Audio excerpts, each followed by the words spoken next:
Durante siglos, los imperios han caminado sobre una cuerda tensa entre lo divino y lo terrenal, pero en pocos lugares esa cuerda se convirtió en ley, como en Irán. Muchos creen que es el presidente quien manda, o tal vez el parlamento, pero la verdad, incómoda y deliberadamente oculta, es que el verdadero poder no pasa por urnas ni por campañas.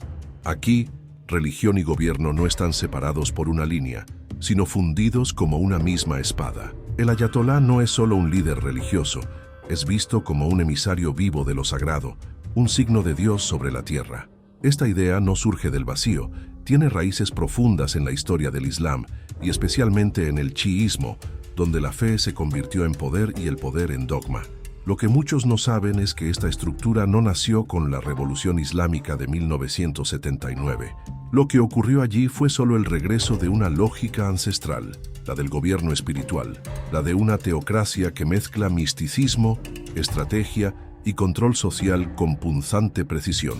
Como los antiguos imperios que se envolvían en la fe para justificar su dominio, Irán volvió a levantar ese estandarte, pero con ropaje moderno. ¿Quién manda entonces? ¿El líder elegido por el pueblo o aquel que no necesita ser elegido porque representa lo eterno? Responder esta pregunta requiere una travesía que nos lleva desde la muerte del profeta Mahoma hasta las calles agitadas de Teherán. Una travesía donde entender no es una opción, es una necesidad urgente. El título Ayatolá no es una mera formalidad religiosa, carga con el peso simbólico de siglos de fe y reverencia. En el mundo chiita, este nombre no se otorga al azar, se concede a aquellos cuya presencia es vista como un reflejo tangible de la voluntad divina, como los oráculos de antiguas civilizaciones cuya palabra moldeaba decisiones y destinos. El ayatolá representa más que autoridad, es una encarnación espiritual. Decir que es una señal de Dios implica que sus acciones no son solo humanas, son, a los ojos de los fieles, manifestaciones de lo sagrado. Pero no todo se revela a primera vista. Este título, que parece tan simple, resuena con los versos del Corán, donde la palabra Allá ya apuntaba a las señales divinas en la creación, en la historia y en la revelación. Así, llamar a alguien Ayat Allah no es adulación, es un reconocimiento de que su sabiduría es vista como una continuación viva de esas señales. Es como si la fe, ante la ausencia de profetas, encontrara en estos hombres una nueva forma de revelación continua, una que camina, habla, juzga e incluso gobierna. Lo curioso es que este reconocimiento no surge por decreto, sino con el tiempo, por el prestigio acumulado, por la erudición austera y por el elocuente silencio que lo rodea. Tal como los viejos consejeros de los reyes, que ganaban respeto no por gritar, sino por saber cuándo hablar, el ayatolá se va convirtiendo en un centro gravitacional en medio de la comunidad. Cuando se pronuncia, es como si el propio cielo temblara, o al menos así lo creen quienes lo siguen. También hay una profunda carga emocional en este título. Para los fieles, no es solo un maestro, sino un guía en medio del caos. En tiempos de crisis, es al ayatolá a quien se dirige la mirada, como los pueblos antiguos buscaban a los druidas o a los sacerdotes del templo. La confianza no proviene de una campaña electoral, sino de la impresión de que sus palabras vienen de lo alto. Esto, por supuesto, refuerza el misterio en torno a su figura y lo vuelve aún más incuestionable. Pero nada de esto sucede en el vacío. Este concepto de señal de Dios no existiría sin el contexto teológico del chiismo y la ausencia del imán oculto. El pueblo necesita a alguien que hable en nombre del silencio divino, y es ahí donde el ayatolá se alza, no como un sustituto cualquiera, sino como el eco autorizado de un imán que un día volverá. Y esa idea, bueno, nos lleva directamente al siguiente punto. Cuando se dice que el ayatolá es una señal de Dios, lo que se está sugiriendo entre líneas es algo mucho más audaz de lo que parece. En términos teológicos, se acerca peligrosamente a la idea de que sus palabras pueden resonar con el mismo peso espiritual que los versículos del Corán. Y por más que esto parezca exagerado a oídos externos, muchos fieles lo ven exactamente así. No se trata de comparar al hombre con la revelación, sino de sugerir que en tiempos de silencio divino, ciertos hombres se convierten en la propia voz de la continuidad. El Corán, en el Islam, no es solo un libro, es un código vivo, completo, eterno. Pero, ¿quién lo interpreta cuando las circunstancias cambian? ¿Quién traduce sus enseñanzas para tiempos de guerra, opresión o transformación? Ahí es donde entra el papel del ayatolá. Así como los sabios del pasado descifraban los presagios y reinterpretaban los mandamientos ante las catástrofes, el ayatolá es aquel que transforma la letra en acción. No modifica el texto sagrado, pero lo ilumina con la luz del tiempo presente. Esto le confiere un aura casi profética, no porque reciba revelaciones, pues eso terminó con el profeta Mahoma, sino porque interpreta las señales como un continuador de la misión espiritual. Es como si fuera el intérprete autorizado de la voluntad divina para el ahora. Una función parecida a la de los sumos sacerdotes del Antiguo Oriente, que guiaban a los reyes basándose en la lectura de las escrituras ancestrales. El ayatolá, en este sentido, no solo lidera, orienta almas. Y no pienses que esta asociación con el Corán es casual. El propio término ayat aparece más de 6.000 veces en el libro sagrado, siempre como referencia directa a las señales de Dios. Es decir, el lenguaje usado para describir la creación, los milagros, los castigos y las enseñanzas eternas, ahora también nombra a un hombre. Esto crea un puente simbólico de altísimo impacto, donde la autoridad no es solo política o moral, sino casi mística. Con esto, cuando un ayatolá se pronuncia, para muchos no está simplemente opinando, está recordando, interpretando, guiando, como si su habla llevara el mismo aliento que moldeó los versos revelados. Un papel que exige reverencia, pero también un poder inmenso, silencioso y penetrante. Y ese poder crece aún más cuando se convierte no solo en voz, sino en símbolo vivo de toda una fe. Y a partir de aquí, las fronteras entre religión y liderazgo mundial comienzan a disolverse. Lo que hace tan singular la figura del ayatolá no es solo su espiritualidad, sino la manera en que esa espiritualidad se traduce en poder concreto, un poder que atraviesa fronteras, gobiernos y conflictos. En regiones como Irán, Irak y Líbano, su influencia moldea decisiones estatales, mueve economías y, en ciertos casos, decide entre la guerra y la paz. Y todo esto sin necesidad de ocupar un cargo público formal. Es una autoridad que no necesita un título porque carga con una legitimidad ancestral. Piensa en los antiguos líderes sacerdotes de las ciudades sumerias o en los pontífices del Imperio Romano, hombres cuyas palabras, aunque envueltas en rituales y símbolos, tenían el peso de decretos imperiales. El ayatolá contemporáneo sigue este molde invisible pero eficaz. Su palabra no necesita ser impuesta por la fuerza, porque es recibida como una orientación divina. Y cuando millones de personas creen que alguien habla por Dios, los ejércitos no son su única herramienta. Basta un sermón, un decreto, una pausa estratégica en el silencio. Lo curioso es cómo este poder se entrelaza con aspectos económicos. Los seguidores envían donativos llamados zakat y khums, una práctica similar al diezmo. Esto genera una red de recursos que el ayatolá puede usar para sostener seminarios religiosos, financiar causas sociales, ayudar a comunidades en crisis o influir en la política regional.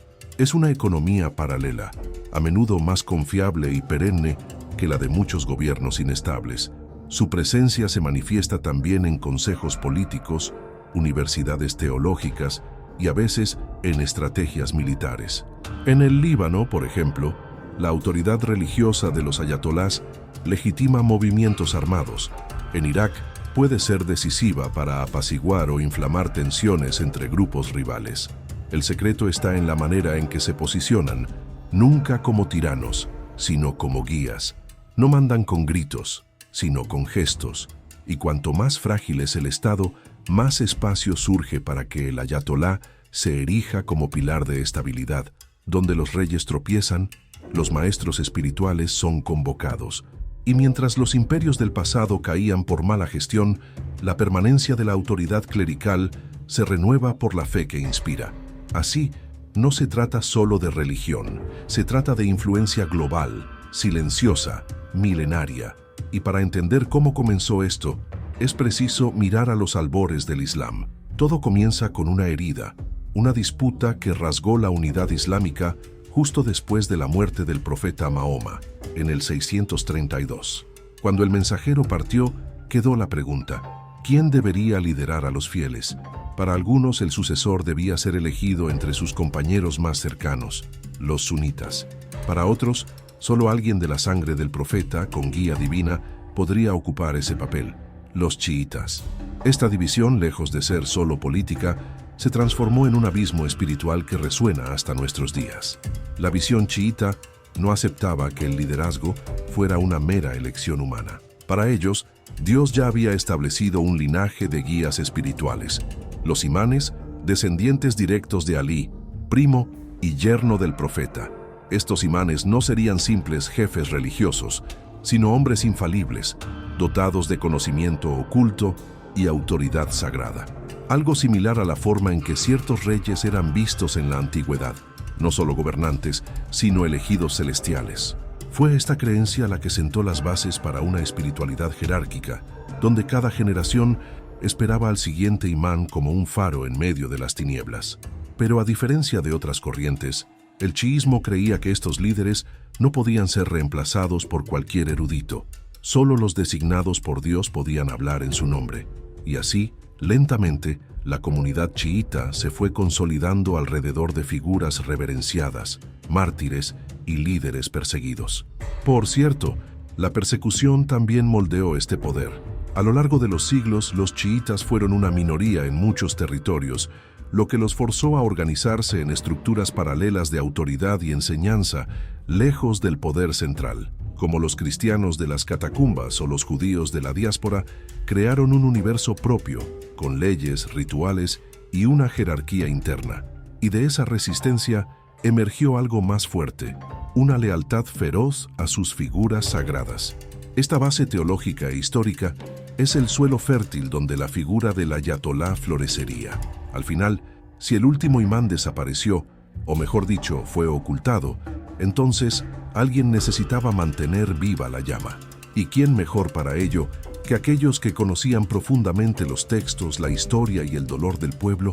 La respuesta no tardaría en surgir, y con ella, un nuevo tipo de líder tomaría forma. Dentro del universo chiita, la creencia en los 12 imanes no es solo doctrina, es un hilo invisible que conecta el cielo y la tierra, la esperanza y la memoria. Cada imán, descendiente directo del profeta, es visto como infalible y portador de una luz divina única. Estos 12 guías no son solo sabios, son la personificación del camino recto, de la justicia verdadera y del vínculo directo con Dios. Y cuando el 12º desapareció, no muriendo sino entrando en ocultación, nació un silencio ensordecedor que aún hoy resuena. Este imán oculto, también llamado Al-Mahdi, no está muerto, sino escondido a los ojos del mundo, según la tradición. Y su ausencia prolongada abrió un vacío de liderazgo espiritual. El pueblo pasó a vivir con la expectativa constante de su regreso, así como los antiguos hebreos aguardaban al Mesías prometido. Pero mientras él no vuelve, ¿quién guía a la comunidad? De esta pregunta emerge la figura del ayatolá, no como un sustituto, sino como un representante legítimo. Imagina un reino donde el rey desaparece, pero deja señales de su voluntad a través de un regente fiel. El ayatolá cumple ese papel. No tiene los poderes sobrenaturales del imán, pero conoce sus palabras, sus leyes, su trayectoria. Se convierte en el intérprete autorizado, mientras el verdadero guía permanece en ocultación. Así como en las cortes medievales donde los regentes gobernaban en nombre de herederos ausentes, el clero chiita asumió este papel con reverencia y cautela. Y esta representación no surgió de un día para otro. Fueron siglos de desarrollo teológico, debates intensos y refinamiento institucional, hasta que la figura del ayatolá adquirió el peso que hoy posee. En contextos de opresión o vacío político, los ayatolás eran los únicos con legitimidad para liderar, espiritual, moral e incluso jurídicamente. Sus decisiones pasaron a tener valor no solo religioso, sino casi constitucional dentro de las comunidades. Esta sustitución simbólica fortaleció el vínculo entre el pueblo y el clero. Al ver al ayatolá como la sombra fiel del imán oculto, los fieles encontraban seguridad, dirección y una razón para seguir firmes en su espera. Y cuanto más se consolidaba esta relación, más claro quedaba que aquel que hablaba con tanta autoridad no podía ser ya solo un erudito. Estaba naciendo, poco a poco, un nuevo tipo de líder, con fe de mártir y visión de estadista. Con la desaparición del 12º imán, los eruditos chiitas se enfrentaron a un dilema: ¿cómo mantener viva la ley divina sin la presencia de su legítimo intérprete?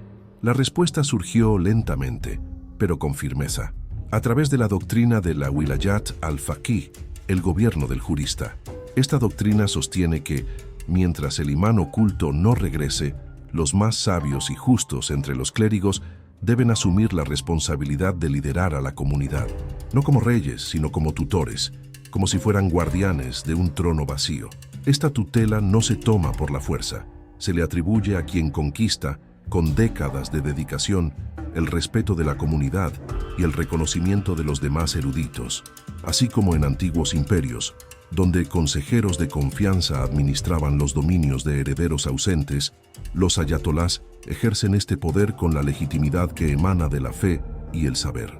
Es una autoridad que nace del vacío, pero se sostiene en la tradición y la necesidad. Lo que hace a esta doctrina particularmente poderosa es su doble cara.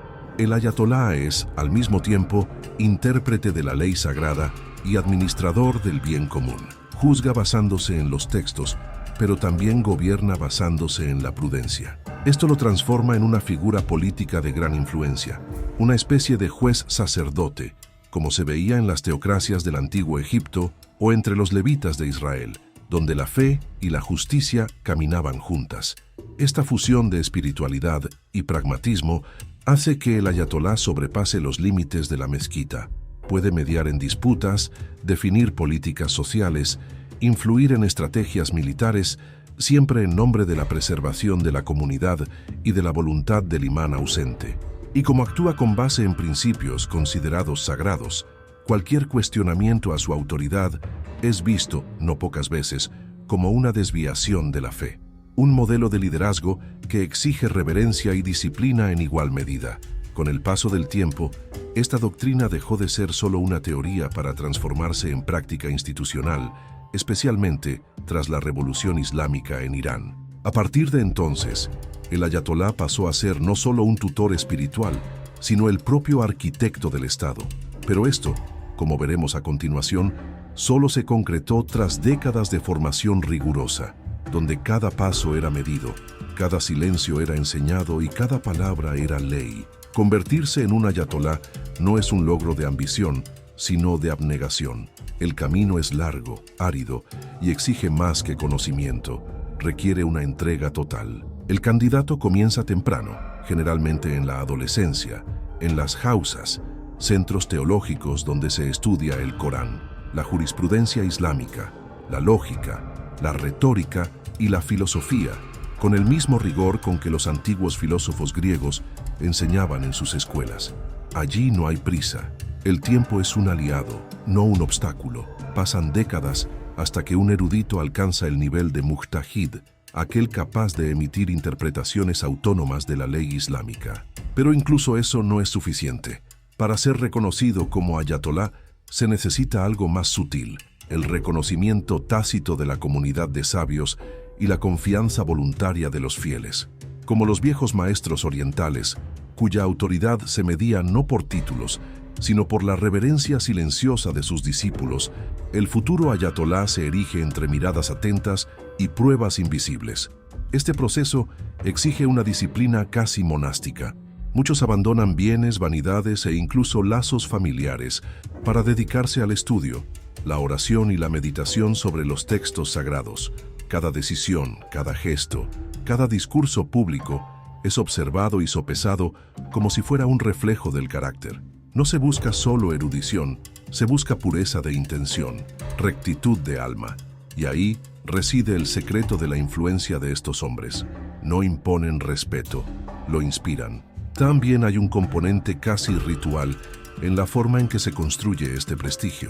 Poco a poco, el erudito comienza a ser consultado por otros, citado en debates, seguido en sus orientaciones jurídicas y espirituales. La comunidad empieza a reconocerlo como guía, incluso sin una proclamación oficial. Y como en los tiempos de las cortes medievales, donde un consejero discreto podía mover los rumbos de un reino con una frase susurrada, el futuro ayatolá va construyendo su autoridad en el silencio respetuoso de las madrugadas de estudio. Este proceso, aunque largo, confiere un tipo de poder que pocos cargos políticos pueden igualar, el de la confianza inquebrantable. Y con ese poder, el ayatolá puede influir no solo en conciencias, sino en multitudes enteras. Es un tipo de liderazgo que no depende de la fuerza ni del carisma, solo de la convicción de que habla en nombre de lo eterno. Y cuando esa voz resuena, el mundo a su alrededor comienza a moverse. Pero, ¿qué sucede cuando este movimiento no parte de la imposición sino de la lealtad? La autoridad de un ayatolá no necesita ejércitos para sostenerse. A diferencia de los emperadores antiguos que imponían obediencia por la espada, él gobierna por otro camino, el de la devoción espontánea. Millones de fieles esparcidos por diversos países lo reconocen como guía sin que nadie los obligue. Envían cartas con dudas, esperan sus fatwas con reverencia y, lo más simbólico, comparten sus ganancias a través del khums, el diezmo destinado a causas religiosas. Un pacto silencioso pero poderoso. Este flujo de recursos crea una red de autonomía que refuerza aún más su independencia. A diferencia de las autoridades políticas que dependen de impuestos estatales, el ayatolá se mantiene por medio de la fe viva, como los antiguos templos babilónicos, sostenidos por los tributos voluntarios de los fieles. Él erige su influencia sobre pilares de confianza, no de coerción, y quien contribuye se siente parte de algo más grande, de una misión sagrada, de un lazo espiritual directo con el representante del imán oculto. Además, este lazo no es solo económico, es profundamente emocional. El fiel que escribe al ayatolá buscando consejo está depositando allí más que una pregunta, está entregando un pedazo de su alma, y la respuesta, aunque sea breve, viene cargada de sentido. Es como en los tiempos antiguos, cuando se viajaba días para escuchar la orientación de un maestro sufí o de un ermitaño cristiano. La palabra del ayatolá llega como un faro en medio de la tormenta. Curiosamente, esta influencia voluntaria traspasa fronteras sin necesidad de un aparato estatal. Un ayatolá en Nayaf puede orientar a creyentes en Pakistán, en Bahrein o en Siria. Su alcance depende solo de la reputación construida a lo largo de los años y de la devoción de quienes lo siguen. En muchos casos, esta red es más eficaz que estructuras diplomáticas enteras, pues actúa en lo invisible, en los corazones, en las creencias, en los lazos de fe que resisten al tiempo. Este modelo de poder discreto pero robusto es una de las razones por las que el clero chiita sigue siendo tan influyente, incluso en contextos de hostilidad o censura. Cuando la obediencia proviene de la fe y no del miedo, se vuelve prácticamente imposible de desmantelar. Y es precisamente esta base sólida, moldeada en la confianza, la que permite a los ayatolás ejercer un impacto incluso en escenarios donde no tienen ningún título político. Pero hay casos en que esta influencia silenciosa se mezcla directamente con el poder del Estado. Existen dos caminos por los que la autoridad de los ayatolás puede expandirse más allá de las fronteras, por el magnetismo espiritual o por el mando institucionalizado. El primer caso es ejemplificado por figuras como Ali al-Sistani, en Irak. Sin haber ocupado jamás un cargo oficial, su palabra tiene el poder de detener conflictos, convocar multitudes e influir en decisiones de Estado. Es un liderazgo que se impone no por la fuerza, sino por el prestigio casi sagrado que ha conquistado con décadas de discreción, sabiduría y firmeza en momentos críticos.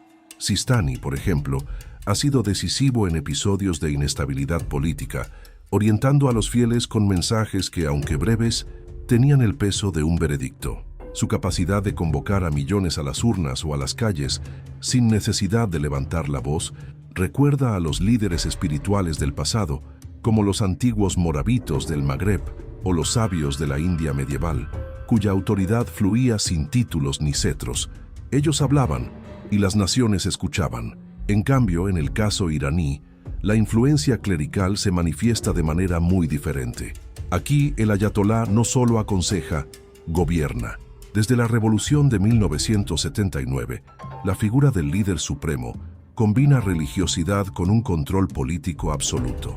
Es una fusión de altar y trono, donde el sermón del viernes puede tener consecuencias geopolíticas y un dictamen jurídico puede alterar el curso de una guerra. Es el ápice de la Wilayat al-Faqih, el gobierno del clérigo jurista en su forma plena. Esta dualidad entre el guía que lidera sin cargos y el que lidera con el Estado en sus manos revela la plasticidad del poder de los ayatolás. Pueden ser consejeros distantes o dirigentes centrales. Pueden actuar como voces de moderación o como pilares de regímenes combativos. Todo depende del contexto y del papel que han elegido asumir, pero en ambos casos, el respeto que inspiran no viene de la fuerza, sino de la creencia de que son puentes entre el cielo y la tierra. Este juego entre autoridad moral y autoridad institucional muestra que el poder de los ayatolás va mucho más allá de las fronteras de Irán. Se extiende por redes de fe, por lazos de devoción, por generaciones que ven en estos hombres algo más que maestros. Ven representantes vivos de lo sagrado. Y en ningún lugar esta fusión entre teología y política es más evidente y más institucionalizada que en la República Teocrática de Irán. Lo que emergió en Irán tras la Revolución Islámica de 1979 no fue una teocracia pura ni una república secular. Fue algo más complejo, una teocracia híbrida, donde instituciones políticas y clericales conviven bajo una jerarquía bien definida. Hay presidentes, hay parlamento, hay elecciones, pero por encima de todo ello se cierne una figura casi intocable, el líder supremo. Su poder no proviene del voto popular, sino de una legitimidad religiosa que lo posiciona como representante del imán oculto en la tierra. Ali Khamenei, actual poseedor de este cargo, no es solo un político influyente, es la máxima autoridad sobre todos los demás poderes. Sus decretos se superponen a las leyes ordinarias y su palabra moldea los rumbos del país. Como los antiguos faraones que concentraban en sí mismos las funciones de rey y sumo sacerdote, Khamenei ostenta tanto la legitimidad divina como el mando estatal. No solo bendice al gobierno, él es el gobierno, a los ojos de la estructura clerical. Esta estructura, aunque parezca paradójica, fue diseñada con precisión quirúrgica. El sistema permite una cierta apariencia democrática, con urnas, debates, campañas, pero mantiene los principales mecanismos de control en manos del clero. Esto garantiza una estabilidad interna peculiar, donde las instituciones civiles funcionan bajo una constante vigilancia espiritual, como en las antiguas cortes bizantinas, donde el emperador era vigilado por patriarcas. El presidente de Irán actúa dentro de los límites que la fe impone. Este modelo se basa en la convicción de que la sociedad islámica necesita una orientación divina continua. No bastan las leyes humanas. Es necesario un guardián que interprete la voluntad de Dios en las decisiones del día a día. Y esa es la función que encarna el líder supremo.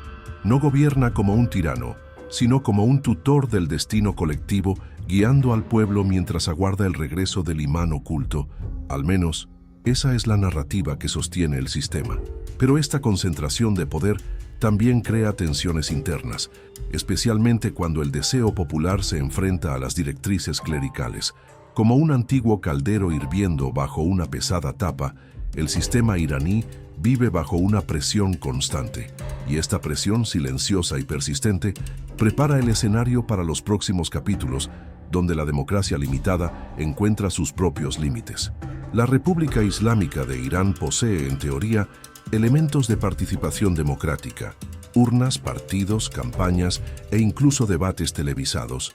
Pero todo esto funciona dentro de un marco invisible, cuidadosamente diseñado por el clero. Ningún candidato puede postularse sin el aval del Consejo de Guardianes, una entidad compuesta mayoritariamente por teólogos nombrados por el líder supremo. Es decir, el pueblo puede votar, sí, pero solo entre las opciones previamente aprobadas por el régimen. Este modelo recuerda a los antiguos imperios orientales que permitían asambleas locales o consejos de ancianos, pero siempre bajo la vigilancia de la casta dominante. Es una ilusión de elección. El campo es estrecho y las reglas son dictadas por aquellos que dicen actuar en nombre de la fe. Esto crea una tensión constante entre el deseo de cambio y los límites impuestos por el dogma. como si el pueblo caminara en un laberinto cuyas salidas están bloqueadas por sentencias sagradas. El papel del Consejo de Guardianes no se limita a validar candidatos. También puede vetar leyes aprobadas por el Parlamento si considera que violan los principios islámicos. Es un sistema donde el voto del ciudadano debe pasar, al final, por el filtro del teólogo. Así el equilibrio entre fe y política se vuelve inestable. A cada intento de apertura democrática, una fuerza opuesta tira de las riendas, siempre en nombre de la pureza de la tradición. Esta estructura se sustenta en una lógica clara: preservar la integridad de la revolución islámica. El régimen cree que permitir reformas demasiado libres sería abrir brechas peligrosas para la occidentalización o para la pérdida de la identidad espiritual del país. Por eso, cada avance democrático es contrarrestado por una muralla teocrática, como en las murallas internas de los palacios orientales, por donde no todos podían pasar. La política iraní tiene pasillos visibles y puertas cerradas. Este escenario, sin embargo, no impide que surjan tensiones e incluso protestas. Cuando la juventud siente que su voto vale poco, cuando las reformas son bloqueadas y cuando el pueblo quiere más que solo el ritual del voto, el conflicto se acerca.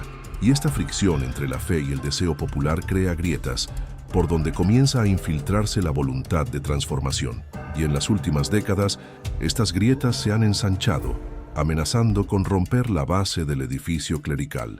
En los últimos años, Irán ha sido escenario de oleadas de protestas que sacuden los cimientos del poder clerical. Jóvenes, muchos de los cuales nacieron décadas después de la Revolución de 1979, toman las calles clamando por libertad, por voz, por cambio.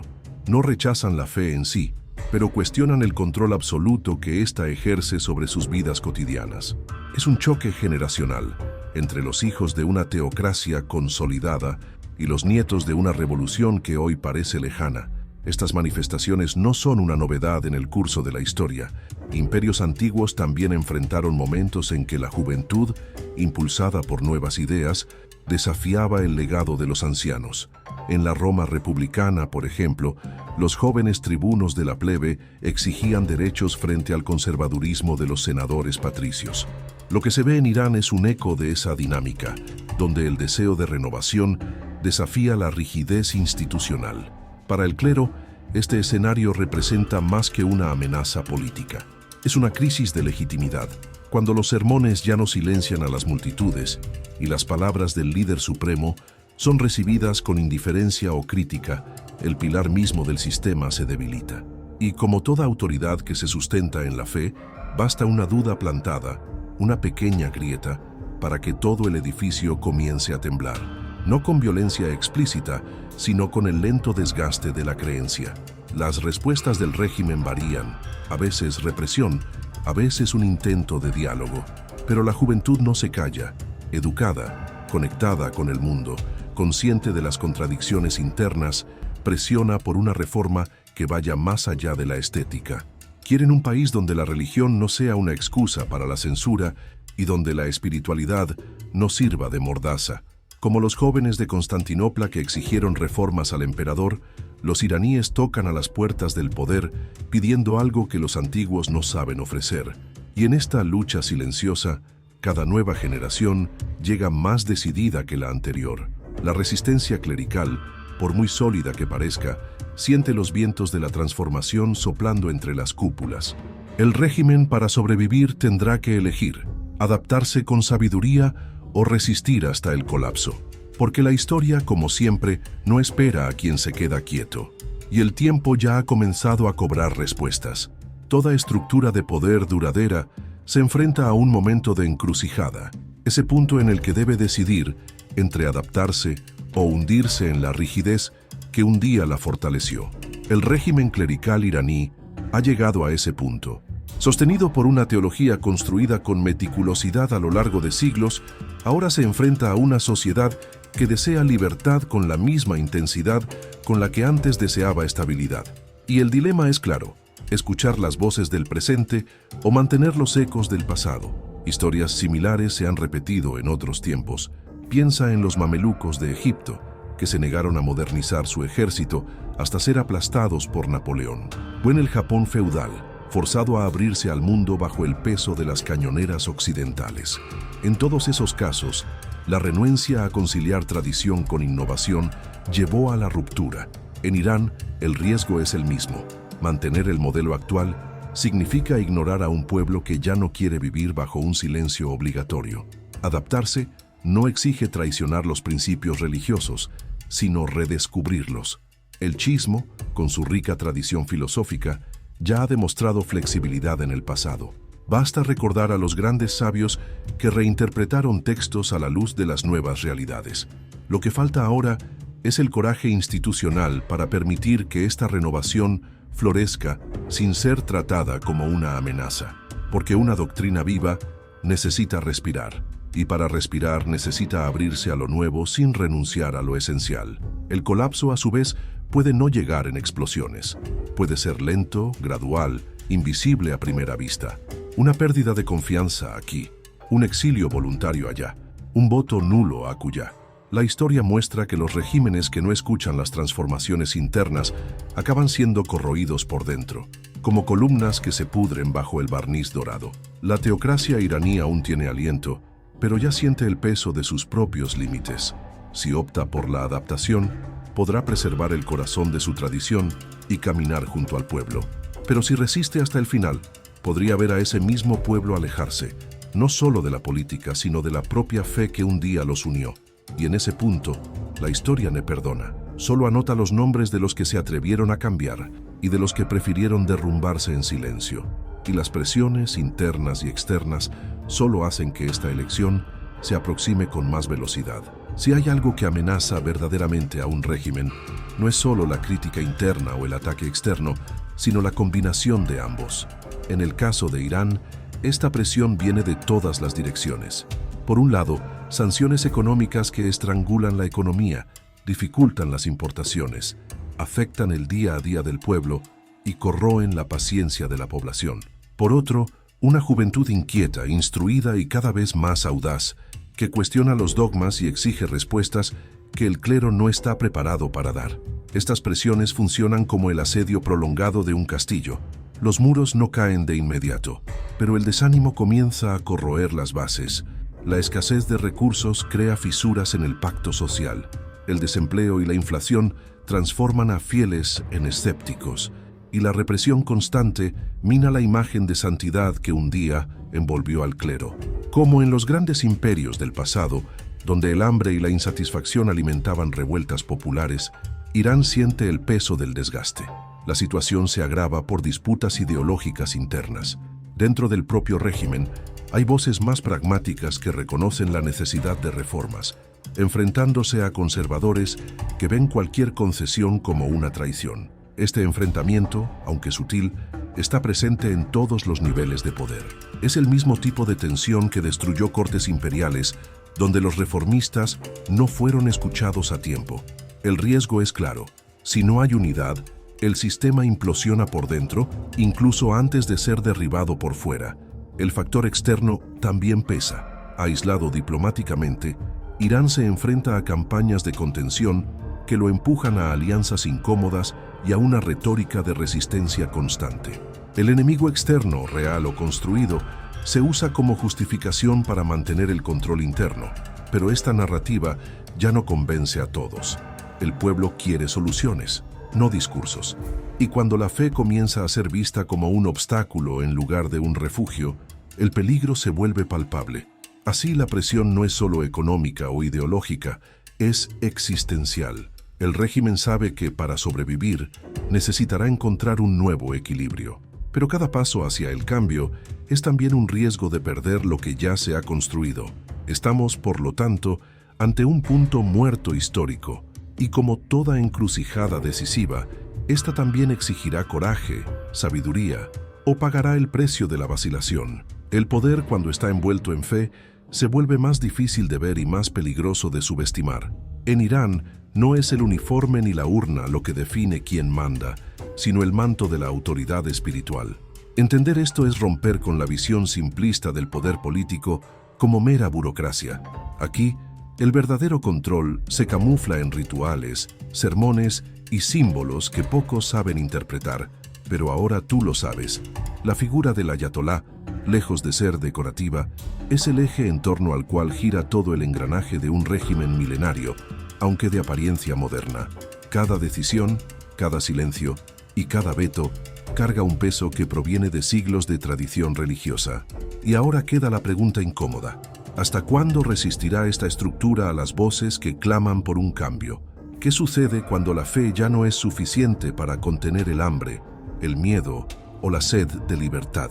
Quizás la respuesta esté, como siempre, en el movimiento del tiempo y en aquellos que se atreven a cuestionar lo que antes era intocable. Y tú que has llegado hasta aquí, ya has dado el primer paso en este viaje de conocimiento raro, valioso y a menudo oculto bajo capas de discursos oficiales. Este tipo de entendimiento no solo informa, despierta, y una vez despierto, es imposible volver a dormir. Ahora, si quieres seguir explorando los secretos del poder, de la historia y de las estructuras que moldean el mundo en silencio, suscríbete al canal y activa las notificaciones. Esto es solo el comienzo de una larga travesía. La próxima revelación podría estar más cerca de lo que imaginas.